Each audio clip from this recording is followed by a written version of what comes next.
तो academy channel देखने वाले सभी विद्यार्थियों को मेरा प्यार भरा नमस्कार। कैसे हो दोस्तों? राजस्थान के परिचय का तीसरा वीडियो लेके आपके सामने उपस्थित हुआ हूं और दोनों वीडियो के नोट्स आपने बना लिए होंगे और जो लगातार इस वीडियो को देख रहे हैं वो सीईटी का पेपर और अन्य कंपटीशन आसानी से पास कर सकते हैं। पूरी तरह से बेस्ट कंटेंट इसमें दिए गए हैं। लेकिन आज है राजस्थान के प्रतीक राजस्थान के प्रतीक बताने जा रहा हूँ पहले, और राजस्थान के परिचय का हिस्सा ही है प्रतीक। तो राजस्थान के प्रतीक कौन कौन से हैं उसके बारे में देखिए। गोडावण है, कौन सा है? गोडावण। और कौन सा है? गोडावण के अलावा चिंकारा। और किस पर बात करेंगे? राजस्थान के राज्य वृक्ष खेजड़े पर, खेजड़ा। इसके अलावा किस पर बात करेंगे? राजस्थान के राज्य पुष्प पर, राज्य कवि पर, कवि पर, नृत्य पर, राजस्थान के नृत्य पर, राजस्थान की मिठाई पर, राजस्थान के खेल पर। किसके ऊपर? राजस्थान के खेल पर, नृत्य पर, मिठाई पर, खेल पर, कवि पर, पुष्प पर, वाद्य यंत्र पर। किस पर? वाद्य यंत्र पर। इन चीज़ों के ऊपर अपने बात करने वाले हैं कि किस प्रकार ये अस्तित्व में आए और इनके बारे में पूरी डिटेल जो है वो आपको बताएंगे राजस्थान के बारे में। तो आप लोग सारे जने इसके नोट्स बनाने के लिए तैयार हो जाएं और लगातार इस चीज़ के बारे में आपको बताता रहूँगा। तो सबसे पहले गोडावण, ये राजस्थान का राज्य है, पक्षी है। क्या चीज़ है? राजस्थान का राज्य पक्षी। इसके बारे में यदि आप जानेंगे तो जानते रह जाएंगे कि जो दक्षिणी राजस्थान है, दक्षिणी जो भारत, दक्षिणी एशिया, उनमें से ऐसा भारी भरकम पक्षी है जो उड़ने की कवायद रखता है। बहुत भारी होता है ये। आपको बता दूं कि लगभग ये 25 किलो तक वजनी हो जाता है और लगभग 4.25 फीट इसकी ऊंचाई हो जाती है, कई बार 1.25 मीटर, यानी कि 4 फीट के आसपास इसकी ऊंचाई हो जाती है गोडावण की। बड़ा ही शर्मीला पक्षी है गोडावण और इसको जैसलमेर का जो मरु उद्यान है उसमें देखने को मिलता है। गोडावण के ऊपर एक अंतर्राष्ट्रीय सम्मेलन हुआ था सन 1980 के अंदर, गोडावण के ऊपर, क्योंकि ये लुप्त प्राय प्रजाति थी। 1980 के अंदर जयपुर के अंदर सम्मेलन हुआ था। इसीलिए इस सम्मेलन को देखते हुए 1981 के अंदर, 1981 को 21 मई 1981 को इसको राजस्थान का राज्य पक्षी घोषित कर दिया गया। इसकी जो टोपी है ऊपर से, जो सिर की टोपी सी होती है, वो नीले रंग की होती है। इसका जो वैज्ञानिक नाम है कोरियोटिस नाइग्रिप्स। कौन सा है? इसका जो वैज्ञानिक नाम क्या है? कौन सा है वैज्ञानिक नाम? वैज्ञानिक नाम क्या चीज़ है भाई? इसका जो वैज्ञानिक नाम है कोरियोटिस। कौन सा? कोरियोटिस नाइग्रिप्स। ये इसका क्या नाम है? इसका वैज्ञानिक नाम है। क्या नाम है इसका? वैज्ञानिक नाम है। और इसको राज्य पक्षी कब घोषित किया गया था? इसको राज्य पक्षी सन 1981 ईस्वी में घोषित किया था। कब घोषित किया था? 1981। वैसे भी आपको याद रखना चाहिए, खेजड़े को और राजस्थान का राज्य पक्ष रोहिड़े को 83 के अंदर राज्य प्रतीक घोषित किए थे और चिंकारा को और गोडावण को 1981 को। और इसको कब घोषित किया था? 1981 के अंदर। कितनी तारीख को? 21 मई को। कब? 21 मई को घोषित किया था। और उसके बाद में गोडावण के ऊपर जो सम्मेलन हुआ था, अंतर्राष्ट्रीय जो सम्मेलन हुआ था, वो कब हुआ था? 1980 के अंदर हुआ था। कब हुआ था? कहाँ पर हुआ था? जयपुर में हुआ था। क्योंकि दुनिया के अंदर ये नष्ट होते जाते थे, खत्म होते हुए जा रहे थे। और भारत और पाकिस्तान की बात करें तो इनकी संख्या लगभग 150 ही बची है। यदि भारत पाकिस्तान की बात करें तो इनकी संख्या कितनी बची है? 150 बची है। तो ये नष्ट होते जा रहे थे, खत्म होते जा रहे थे। इसीलिए इनको कैसे बढ़ाया जाए, संकटग्रस्त जाति से इनको बाहर कैसे निकाला जाए, इसके ऊपर कवायद चल रही थी। पहले बता दूं जानकारी के लिए कि 1981 में जब इसको राज्य पक्षी घोषित कर दिया गया तो इसको लाल किताब में संस्था ने जो शामिल किया, लाल किताब के अंदर जिस संस्था ने इसको शामिल किया था, तो इसको बचाने के लिए एक मुहिम चलाई गई थी राजस्थान के मरु उद्यान में। कहाँ पे? मरु उद्यान में। इसके अलावा जो सोरसेन बारा है, सोरसेन बारा के अंदर आखेट निषेध क्षेत्र है, और एक है सोखलिया। कौन सा है? सोखलिया आखेट निषेध क्षेत्र है। वो कहाँ पर है? अजमेर के अंदर है। तो इनमें इनकी संख्या को बढ़ाने का प्रयास किया गया था। एक बार के अंदर ये एक ही अंडा प्रदान करता है। क्या करता है? एक बार में एक ही अंडा प्रदान करता है ये। तो इसके लिए जो संस्था IUCN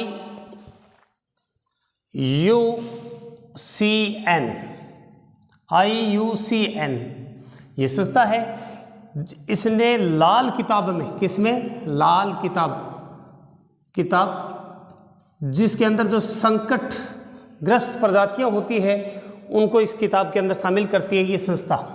ये एक इंटरनेशनल संस्था है। इसका जो नाम है वो है अंतर्राष्ट्रीय प्रकृति संरक्षण संघ। अंतर्राष्ट्रीय प्रकृति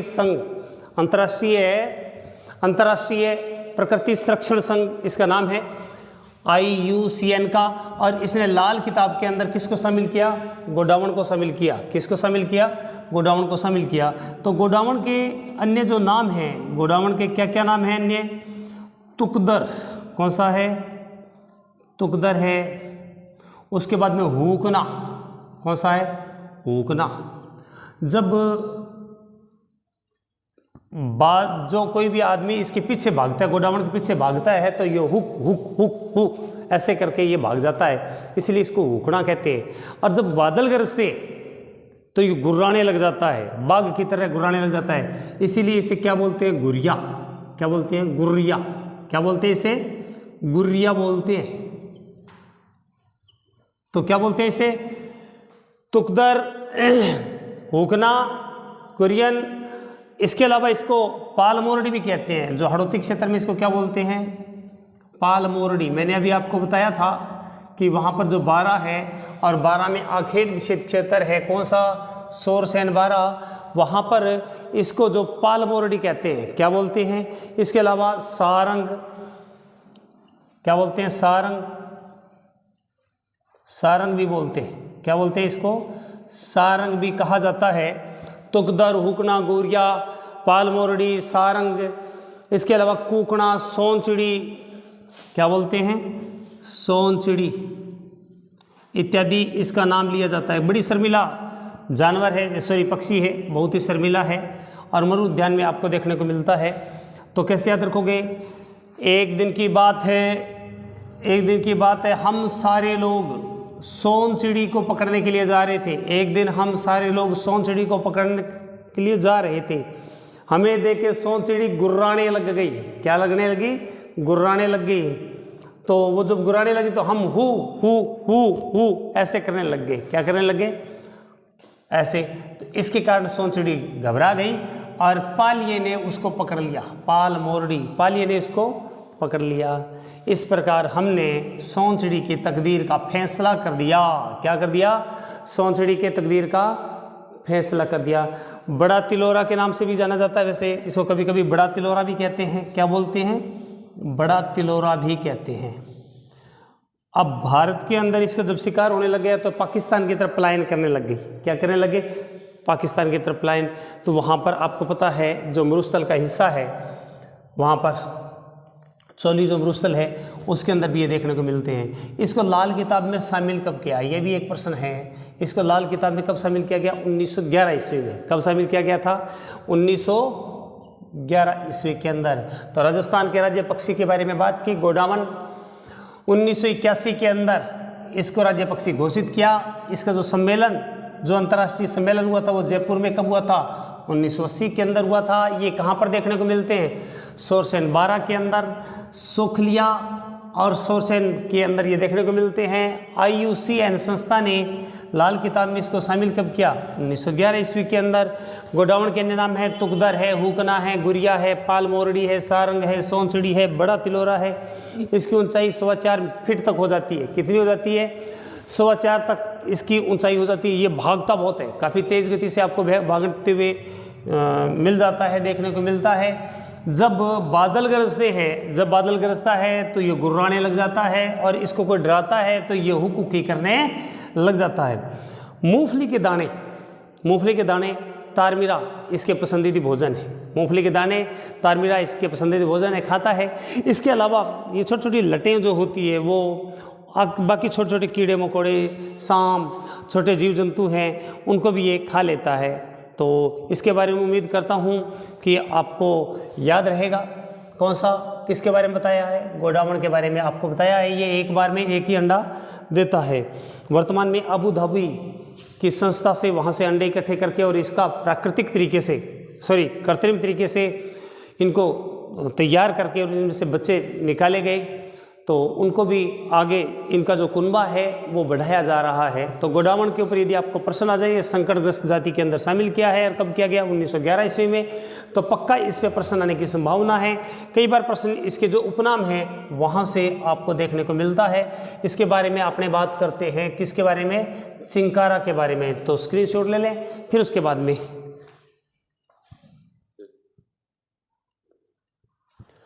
हाँ जी, अब बात करते हैं अपने चिंकारा के बारे में। राजस्थान का राज्य जानवर है कौन सा? चिंकारा। तो जो चिंकारा है हिरण की प्रजाति है।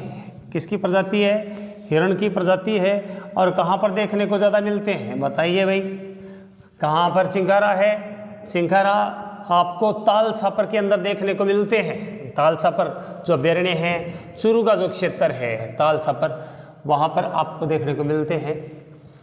तो इसको वैज्ञानिक जो नाम है वो गजेला गजेला है। क्या है? गजेला गजेला। इसको छोटा हिरण भी कहते हैं। क्या कहते हैं? इसको छोटा हिरण भी कहते हैं, गजेला गजेला भी कहते हैं। किसे?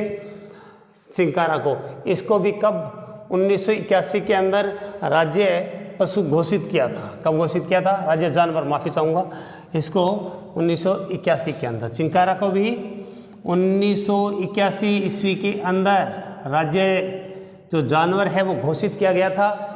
किसको? चिंकारा को। ये आपको चुरू में बहुत अधिक देखने को मिलते हैं। कहाँ पे? चुरू क्षेत्र के अंदर चिंकारा। और वैसे जानकारी के लिए बता दूं, चिंकारा जो है वो गंगानगर जिला है। गंगानगर जिले का शुभंकर भी है। किसका है? गंगानगर जिले का शुभंकर है। इसका वैज्ञानिक नाम क्या है? गजेला गजेला। कौन सा है? गजेला गजेला। इसे क्या बोलते हैं? छोटा हिरण भी कहते हैं। क्या कहते हैं? छोटा हिरण भी कहते हैं। गजेला गजेला वैज्ञानिक नाम क्या है? गजेला गजेला। और क्या है? छोटा हिरण भी कहते हैं। 1981 में इसे राज्य जानवर घोषित किया था। उसके बाद में आप सभी को पता होगा 2014 ईस्वी में, कब? 2014 ईस्वी में जो ऊँट है, ऊँट एंटीलोम प्रजाति का है। किसका? एंटीलोम प्रजाति का। और जो ऊँट है इसको जो घरेलू पालतू पशु है, एंटीलोम का मतलब पालतू पशु, पालतू पशुओं की श्रेणी में सन 2014 के अंदर इसको राज्य जानवर घोषित किया गया, राज्य पशु घोषित किया। कब घोषित किया? 2014 में। यदि जंगली की बात आ जाए तो कौन सा है? गजेला गजेला, यानी कि कौन सा है? चिंकारा। और यदि ऊँट का पूछ ले, यानी कि डोमेस्टिक, यानी कि घरेलू इनके लिए, तो ऊँट जो है इसको 2014 ईस्वी के अंदर राज्य पशु घोषित किया गया। क्या घोषित किया गया? बिल्कुल सिंपल सा है। इसके बाद में बात करते हैं किसके बारे में? खेजड़े के बारे में। सन 1983 ईस्वी के अंदर, कब? 1983 ईस्वी के अंदर जो खेजड़ा है इसको राज्य वृक्ष घोषित किया गया। क्या है? राज्य वृक्ष घोषित किया गया। कब घोषित किया गया? राज्य वृक्ष घोषित किया गया। आपको पता होगा कि जो खेजड़ा है इसको दशहरे के दिन, कब? दशहरे के दिन इसकी पूजा होती है। क्या होती है? पूजा होती है। होती है कि नहीं होती? राजस्थान के देवता है जुझार जी। कौन से? जुझार जी। इसके अलावा गोगा जी। कौन से? गोगा जी। और इसके अलावा केसरिया कंवर जी। कौन सा? केसरिया कंवर जी। इनके जो थान आपको देखने को मिलेंगे, इनके जो थान देखने को मिलेंगे वो कहाँ पर मिलेंगे? वो खेजड़े के वृक्ष के नीचे ही मिलेंगे। कहाँ पर मिलेंगे? दशहरे के दिन इनकी पूजा होती है। क्या होती है? दशहरे के दिन पूजा होती है।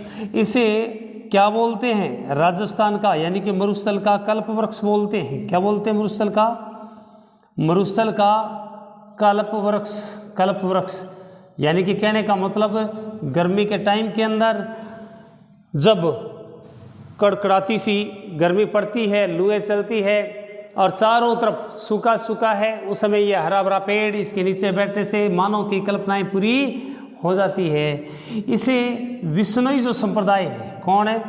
जो विश्नोई संप्रदाय है वो इसको क्या कहते हैं? सम्मी। क्या बोलते हैं इसे? सम्मी।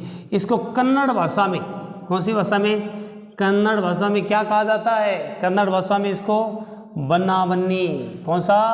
बन्ना बन्नी कहते हैं। कैसे याद रखोगे? कै, यहाँ से कै ले लिया, यहाँ से बै, घर कब आओगे, ये गीत है ना, तो वैसे ट्रिक्स छोटी सी बना सकते हो। कन्नड़ भाषा में क्या बोलते हैं इसे? बन्ना बन्नी कहते हैं। क्या कहते हैं? बन्ना बन्नी बोलते हैं। सिंधी भाषा में क्या बोलते हैं इसे? छोकड़ा। क्या बोलते हैं? छोकड़ा। कैसे याद रखोगे? छोकड़ा। छकड़ा ट्रक को बोलते हैं वैसे, तो सिंधी लोग 1 मिनट में किस में चढ़ जाते हैं? छकड़े में चढ़ जाते हैं। इसके अलावा पंजाब हरियाणा में क्या कहते हैं? पंजाब हरियाणा, पंजाब हरियाणा में इसे क्या बोलते हैं? जांटी कहते हैं। क्या बोलते हैं? जांटी। स्थानीय भाषा में क्या बोलते हैं? स्थानीय भाषा में इसको शिमला कहते हैं। क्या बोलते हैं? स्थानीय भाषा में क्या बोलते हैं इसे? शिमला। और पंजाब हरियाणा के लोग इसको क्या बोलते हैं? प्यार से जांटी कहते हैं। क्या बोलते हैं? जांटी। इस महान वृक्ष जो 5000 साल तक इसकी उम्र हो सकती है। कितनी? 5000 साल तक उम्र हो सकती है। और यदि आपको इसके लंबे उम्र वाले, यदि 1000 साल पुराना भी इसके वृक्ष देखने हैं तो मंगलियावा से अजमेर में वहाँ पर देखने को मिल जाएंगे। 2 पेड़ मिले हैं। कितने पेड़ मिले हैं? 2 पेड़ मिले हैं और वो हजार साल पुराने हैं। मंगलियावास के अंदर आपको देखने को मिलते हैं। पंजाब हरियाणा के अंदर इसको क्या बोलते हैं? जांटी। और स्थानीय भाषा में इसको क्या बोलते हैं? शिमला कहते हैं। क्या बोलते हैं? शिमला कहते हैं। इसकी जो फलियां होती है, आपने देखी होगी, जो इसकी फलियां यदि वो सूख जाए, क्या है? सूख जाए, सूख जाए तो उसको खोखा कहते हैं। क्या बोलते हैं? खोखा कहते हैं। क्या बोलते हैं? और जो इसकी हरी जो लूम होती है, हरी यदि पत्तियां हैं, उसको क्या बोलते हैं? लूम कहते हैं। क्या बोलते हैं? इसकी जो हरी जो फलियां, हरी फलियां, उसको बोलते हैं सांगरी। माफी चाहूँगा, सांगरी कहते हैं। क्या बोलते हैं? सांगरी। इसके पत्तों को लूम बोलते हैं। इसके जो पत्तों से हरा चारा बनता है उसको क्या बोलते हैं? लूम बोलते हैं। क्या बोलते हैं? हरे पत्तों से जो बनाए उसको क्या बोलते हैं? लूम। और यदि इसकी फलियां सूख जाए तो उसे क्या बोलते हैं? खोखा। और इसके पत्तों को क्या कहते हैं? लूम कहते हैं। क्या कहते हैं? लूम कहते हैं। बाकी चीज़ मैं ऊपर की साइड में थोड़ा सा लिख रहा हूँ, या एक बार स्क्रीनशॉट ले लें, फिर उसके बाद में मैं और बताता हूँ।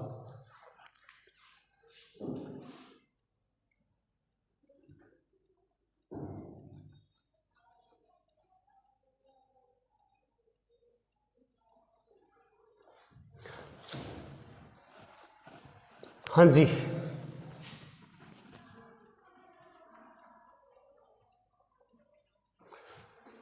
तो आपको बताया था कि 1983 ईस्वी में, कब? 1983 ईस्वी के अंदर इसको राज्य वृक्ष घोषित किया था। कब घोषित किया था? राज्य वृक्ष घोषित किया था। और आप लोगों को पता है राज्य वृक्ष घोषित करने के बाद के अंदर सन 1992 ईस्वी के अंदर ऑपरेशन खेजड़ी चलाया था। कौन सा चलाया था? ऑपरेशन खेजड़ी चलाया था। कब चलाया था? 1992 ईस्वी में। बहुत इंपॉर्टेंट पर्सन है, भविष्य के अंदर आ सकता है कि ऑपरेशन जो खेजड़ी है वो कब चलाया गया था? वो 1992 ईस्वी के अंदर चलाया गया था। और आपको पता होगा इसके ऊपर जो खेजड़ी पुरस्कार भी दिया जाता है अमृता देवी के नाम पर। इसके पीछे भी एक इतिहास है, इसके ऊपर भी अपने बात करेंगे कि जो खेजड़ी है इसके ऊपर पुरस्कार भी दिया गया। उसके बाद में इसके ऊपर 60 पैसे की डाक टिकट भी केंद्र सरकार ने जारी की थी। 60 पैसे की केंद्र सरकार ने इसके ऊपर डाक टिकट भी जारी की थी। तो अब बात करते हैं कौन सा? 1992 ईस्वी में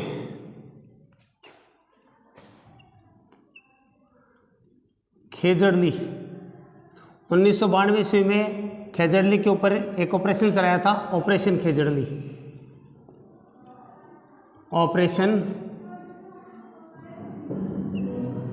खेजड़ली। कौन सा है ऑपरेशन? जो खेजड़ली है वो चलाया गया था। और कब चलाया गया था? 1992 ईस्वी के अंदर चलाया गया था। ये बहुत इंपॉर्टेंट प्रश्न है, कई बार प्रश्न पेपर में पूछा जा सकता है भविष्य के अंदर। उसके बाद में कहता है जो खेजड़ली है 1994 में यानी कि 92 के 2 साल बाद में इसके ऊपर अमृता देवी पुरस्कार शुरू किया था। क्या है? अमृता देवी पुरस्कार शुरू किया गया था इसके ऊपर, अमृता देवी पुरस्कार। इसमें कोई व्यक्ति को दिया जाए तो 25,000 रुपये, और यदि किसी संस्था को दिया जाए तो 50,000 रुपये पुरस्कार इसको दिया जाता है। पहली बार जो अमृता देवी पुरस्कार दिया गया था वो गंगापाली जिले के गंगाराम बिश्नोई को दिया गया था। किसको दिया गया था? गंगाराम बिश्नोई को। अब अमृता देवी कौन है? अमृता देवी एक बिश्नोई औरत थी और विनय सिंह जोधपुर के राजा थे, और उन्होंने अपने प्रधानमंत्री को आदेश दिया कि अपना जो जोधपुर में फूल महल है उसके लिए अपने को क्या चाहिए? लकड़ियाँ चाहिए, उसके लिए पल्ले बनाने हैं, दरवाजे बनाने हैं, तो आप वो लेकर आइए। तो वो अपनी सेना को लेकर गए, और जब लेकर गए थे तो उनको आदेश दिया था कि पेड़ काटने के लिए। तो जो अमृता देवी थी, जो रामोजी की पत्नी थी, वो अपनी 3 बेटियों के साथ अपने पेड़ों के साथ लिपट गई थी। तो उसने कहा था कि यदि सिर सटे रूख बचे तो भी सस्तो जान, सिर सटे रूख बचे तो भी सस्तो जान, ये कहा था और कुर्बान हो गई थी। उसके बाद के अंदर जब राजा को पता चला था इस बात का, राजा को इस बात का पता चला था विनय सिंह को, तो उसके बाद में उसने क्या किया था? माफ़ी मांग ली थी जनता के सामने जाके, और माफ़ी मांग ली थी। उन्हीं के नाम पर अमृता देवी पुरस्कार दिया जाता है। इनकी पूरी डिटेल आगे अन्य किसी चैप्टर के अंदर हम इसको करवाएंगे। तो ये पुरस्कार कैसे शुरू हुआ इसके बारे में बताया। अब आप लोगों ने ये बताना है कि ये सर्वाधिक कहाँ पर पाया जाता है? नागौर जिले में। खेजड़े सर्वाधिक कहाँ पर पाए जाते हैं? नागौर जिले में। कहाँ पे? नागौर जिले के अंदर खेजड़े सर्वाधिक पाए जाते हैं। कहाँ पर पाए जाते हैं? नागौर जिले के अंदर जो खेजड़े हैं ये सर्वाधिक पाए जाते हैं, वहाँ पर पाए जाते हैं। इसको मरुस्थल का सुनहरा वृक्ष कहते हैं। क्या बोलते हैं? मरुस्थल का सुनहरा वृक्ष कहते हैं। क्या कहते हैं? सुनहरा वृक्ष कहते हैं। किसका?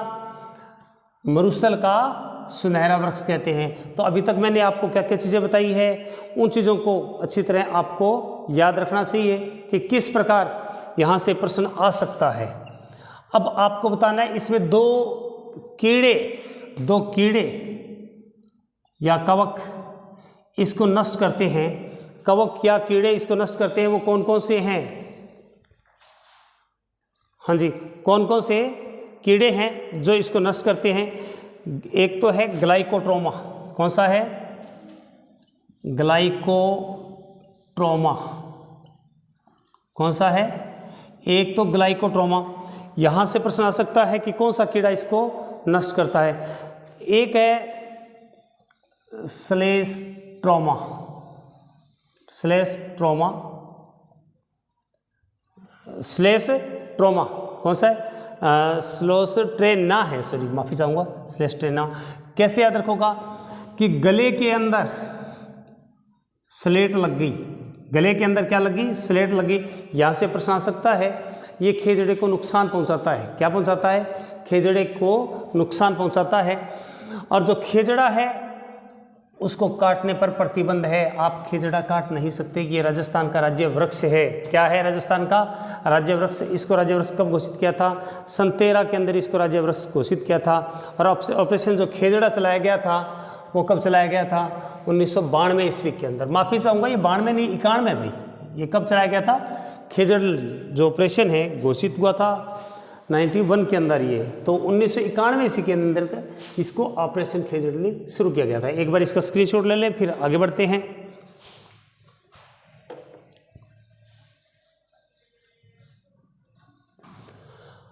हाँ जी, अब बात करते हैं किसकी? रोइडे की। किसकी? रोइडे की। और रोइडा क्या है? राजस्थान का राज्य फूल। क्या चीज़ है? राजस्थान का राज्य फूल। रोइडा। और जो रोइडा है ये टिकोमेला अंडुलेटा, इसका वैज्ञानिक नाम क्या है? टिकोमेला अंडुलेटा। वैज्ञानिक नाम क्या है? कब घोषित किया? 83 में। किसको? रोइडा का फूल। रोइडा का फूल कब घोषित किया? 1983 में। कब घोषित किया? इसकी आकृति होती है तुर्री के समान। किसके समान? तुर्री के समान। उसके बाद में जो रोइडे का फूल है, ये वैज्ञानिक नाम क्या है इसका? क्या नाम है वैज्ञानिक नाम? इसका नाम है टिकोमेला अंडुलेटा।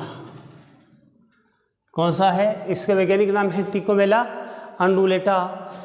और उसके बाद में जो रोइडे का फूल है, रोइडे का फूल, ये रोइडे का वृक्ष जिसको राजस्थान का मरुस्थल का सागवान कहते हैं। क्या बोलते हैं इसे? मरुस्थल का सागवान। किसको बोलते हैं मरुस्थल का सागवान? इसको, रोइडे को। ये धीमी गति से बढ़ता है, 200 साल की इसकी उम्र हो जाती है। ये संकटग्रस्त प्रजाति के अंदर शामिल किया गया है इसको भी, रोइडा को, क्योंकि बहुत ही धीमी गति से बढ़ता है। इसके जड़ों को जरवील नामक, कौन सा? जरवील नामक चूहा जो होता है वो इसको नुकसान पहुंचाता है। किसको पहुंचाता है? रोइडे को। आपको बता दूं, ये जो पेड़ है ये आयुर्वेदिक औषधि का पेड़ मान सकते हो। यदि इसकी टहनी है, इसको रात्रि को भिगो के और किसी गिलास में, लोटे में रख दो और वो पानी आप सुबह पी लो, तो कोई भी जो बीपी का रोग है, शुगर का रोग है, उसके लिए लाभप्रद है। आयुर्वेदिक पेड़ के अंदर हम इसको शामिल कर सकते हैं, इसकी टहनी को शामिल कर सकते हैं, क्योंकि आयुर्वेदिक के लिए बीपी है, शुगर है या अन्य छोटे मोटे जो रोग हैं, इसके लिए इसकी टहनी को भिगो के और इसके पानी को पीने से लाभ मिलता है। किसके लिए? रोइडे से। तो जो रोइडे का फूल है, इसको मारवाड़ का टीक भी बोलते हैं। क्या बोलते हैं इसे? मारवाड़ का टीक। क्या बोलते हैं? मारवाड़ का टीक। और आपको बता दूं कि ये सबसे अधिक जो रोइडा है वो कहाँ पर पाए जाते हैं? सबसे अधिक कहाँ पर पाए जाते हैं? चूरू जिले के अंदर ये सर्वाधिक पाए जाते हैं। कहाँ पर पाए जाते हैं? चूरू जिले के अंदर। चूरू जिले में ये सर्वाधिक पाए जाते हैं, सर्वाधिक पाए जाते हैं। कौन है? रोइडे का। और रोइडे का फूल बहुत सुनहरा होता है। आपको बता दूं, ये मंदिर में क्यों नहीं चढ़ते? क्या कारण है? क्योंकि इसमें दिन में खुशबू नहीं आती, इसीलिए मंदिर में नहीं चढ़ाए जाते। ये बिग्नोनियासी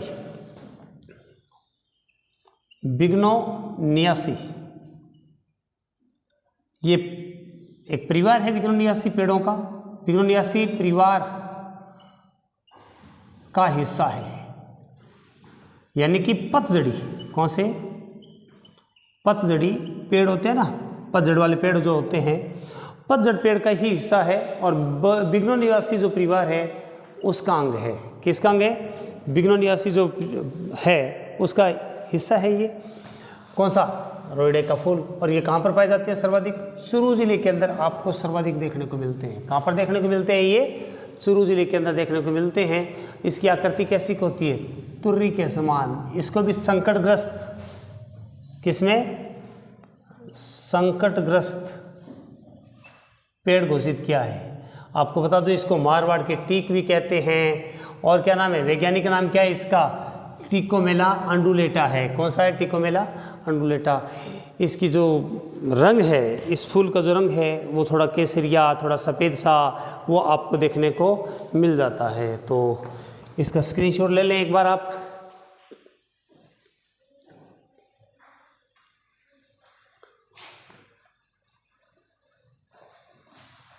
तो आपको राज्य पेड़, राज्य पुष्प और जो राज्य पक्षी, राज्य पशु, इनके बारे में बताया। और इनको रिकॉल कर लेना, बार बार इनको पढ़ लेना, इसके नोट्स बना लेना। और नोट्स बना लोगे तो आपकी बात ज़रूर बनेगी, क्योंकि सामान्य से जो प्रश्न होते हैं वो बच्चे के गलत हो जाते हैं। और उसके पीछे एक ही कारण है कि वो बार बार इन चीज़ों को न तो सुनता है न बार बार लिखता है।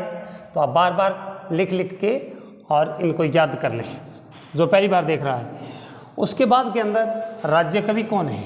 राजस्थान के राज्य कवि कौन है? सूर्यमल मिश्रण है। कौन है? सूर्यमल मिश्रण राजस्थान के राज्य कवि है। कहाँ के रहने वाले हैं? हाड़ौती के रहने वाले हैं। कहाँ के रहने वाले हैं? यह हाड़ौती के रहने वाले थे। सूर्यमल मिश्रण वीर रस के कवि थे। कौन से? वीर रस के, बूंदी जिले के अंदर। कहाँ पे? बूंदी जिले के रहने वाले थे। आपको पता होगा इन्होंने वीर सतसई, सतीरासो, वीर सतसई, सतीरासो आदि किताबें लिखी, बहुत सारी किताबें लिखी। ये राजस्थान के राज्य कवि हैं। और आपको ये भी बता दूं, जो ये सूर्यमल मिश्रण साहब हैं, इनकी जो किताबें हैं बहुत ही उच्च दर्जे की किताबें हैं। इनकी किताबों में से प्रश्न जरूर आता है। 5-7 जो किताबें हैं, जब मैं साहित्य करवाऊंगा उसे मैं आपको याद भी करवाऊंगा। लेकिन इनके ऊपर राजस्थान साहित्य का सर्वोत्तम पुरस्कार दिया जाता है, सूर्यमल मिश्रण पुरस्कार। राजस्थान का साहित्य का जो सर्वोच्च पुरस्कार दिया जाता है, कौन सा? साहित्य का सर्वोच्च जो पुरस्कार दिया जाता है राजस्थान के अंदर, वो इन्हीं के नाम पर दिया जाता है। राजस्थान साहित्य का सर्वोच्च पुरस्कार, राजस्थान साहित्य का जो सर्वोच्च पुरस्कार दिया जाता है, इन्हीं के नाम पर दिया जाता है, राजस्थानी साहित्य का सर्वोच्च पुरस्कार। ठीक है। उसके बाद के अंदर राज्य वाद्य कौन सा है? वाद्य कौन सा है भाई? राजस्थान का राज्य वाद्य कोई बताएं भाई? राजस्थान का राज्य वाद्य अलगोजा। कौन सा है? अलगोजा। सुशीर वाद्य है ये एक, अलगोजा, ये सुशीर वाद्य है। कौन सा वाद्य है? ये बांस के का बना हुआ, इसमें 5 छेद होते हैं। कितने छेद होते हैं? 5 छेद होते हैं। राजस्थान का राज्य वाद्य। फिर उसके बाद में प्रश्न आता है, राजस्थान के राज्य नृत्य कौन सा है? घूमर। कौन सा है? राजस्थान राज्य नृत्य कौन सा है? घूमर। कुंवारी लड़कियां करती है, कौन है? यदि कुंवारी लड़की करती है तो इसे झूमर कहते हैं। क्या बोलते हैं? और शादीशुदा लड़कियां करती है, इसे क्या बोलते हैं? घूमर कहते हैं। कौन सा कहते हैं? इसे घूमर कहते हैं। उसके बाद में राज्य गीत कौन सा है? राज्य गीत कौन सा है? केसरिया बालम पधारो हमारे देश। कौन सा है? केसरिया बालम पधारो म्हारे देश। ये राजस्थान का राज्य गीत है। इसको उदयपुर की मांगी बाई ने गाया था। किसने? मांगी बाई ने गाया था। और राजस्थान की जो बीकानेर की रहने वाली, कहाँ की? अल्लाह जिलाई बाई। कौन है? अल्लाह जिलाई बाई, जो कहाँ की रहने वाली है? बीकानेर की। इन्होंने इसको प्रसिद्धि दिलाई। बीकानेर की रहने वाली थी, इन्होंने इसको अंतर्राष्ट्रीय स्तर के ऊपर प्रसिद्धि दिलाई। ये मांड शैली में गाया जाता है। किसमें? मांड शैली। और मांड शैली की उत्पत्ति कहाँ से हुई है? जैसलमेर से। कहाँ से? जैसलमेर से इसकी उत्पत्ति हुई है। तो एक बार इसका स्क्रीनशॉट ले लें, फिर आगे बढ़ते हैं। अब बात करते हैं राजस्थान के राज्य खेल की। किसकी? राज्य खेल की। राजस्थान का राज्य खेल कौन सा है? बास्केटबॉल है। कौन सा है? बास्केटबॉल। राजस्थान का राज्य खेल 1948 ईस्वी में इसको राज्य खेल का दर्जा दिया गया। कौन सा दर्जा दिया गया? राज्य खेल का 1948 को। अब आपको पूछ ले कि बास्केटबॉल एकेडमी कहाँ है? अकादमी कहाँ है? तो जैसलमेर में। कहाँ पे है? जैसलमेर के अंदर राज्य खेल। इसमें 5 खिलाड़ी खेलते हैं। आप याद रखना, अलगोजा के अंदर 5 छेद होते हैं और इसमें कितने प्लेयर खेलते हैं? 5 खिलाड़ी खेलते हैं राज्य खेल के अंदर। फिर कहता है राजस्थान की मिठाई कौन सी है? कौन सी है? मिठाई कौन सी है? तो जो मिठाई है राजस्थान की वो कौन सी है भाई? राजस्थान की मिठाई एक छत्ते के आकार की होती है। जो छत्ता होता है ना, उसके आकार की। कौन सी? घेवर। आपको जयपुर में खूब मिल जाएगी घेवर। तो आज आप इसी को याद करें। शाम वाली क्लास के अंदर हम आपको राजस्थान की प्रशासनिक व्यवस्था एक नज़र के अंदर पूरी कंप्लीट करवा देंगे। अगली वीडियो में ये पूरा परिचय है कंप्लीट हो जाएगा। बहुत बहुत धन्यवाद।